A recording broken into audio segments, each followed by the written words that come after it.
নিজের চোখে দেখা। কিছুদিন আগে একটা জানাজা পড়িয়েছে, খোদার কসম করে বলছে 6:30 ইন্তেকাল করেছে। হসপিটালের বিল দেনে वाला নাই, 4-4টা সন্তান। অ্যাম্বুলেন্সে ঘরে ঘরে আসবে, 1000-1200 টাকার বিল দেনে वाला নাই।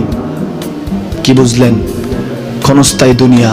মুমিনের কম থাকলেও আমি বলি, কেউ যদি এসে বলে হুজুর একটু দোয়া করেন, খুব পেরেশানিতে আছি, আমি তার হাত চুমু খেয়ে বলি তোমাকে মোবারকবাদ, আল্লাহ তোমাকে ভালোবাসে।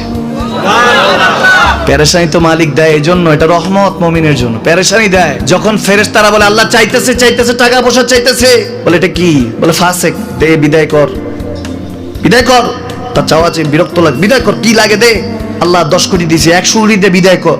মুমিন যখন চাইতে থাকে আল্লাহ আমাকে কিছু লাগবে, যখন একটু করে চায় আমার মাটাকে সুস্থ করে দাও, বাবাটাকে আল্লাহ আমার স্ত্রীকে, আমার আমাকে একটু তৌফিক দাও, চাইতে থাকে মুমিন। আল্লাহ বলে যখন ফেরেশতারা দেখে মুমিন চাচ্ছে, দেরি করতে পারে না, তাড়াতাড়ি খাজানা নিয়ে দিতে নেবে, আল্লাহ বলে রাখোস না, এত তাড়াহুড়া কিসে?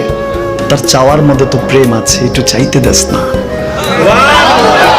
থাকুক না মুমিন আর একটু পেরেশান, থাকুক না, থাকতে দেস না, একটু থাক, একটু থাক। পেরেশানিতে রেখে আল্লাহ মজা নেয়, মহব্বত নেয়, মুমিনের অন্তর থেকে খুশবু নেয়। আল্লাহর বড় মায়া, মুমিন যখন চায় আল্লাহ তখন মায়ার নজর নিয়ে তাকায়, হায় হায় আমার বান্দা, সুবহানাল্লাহ।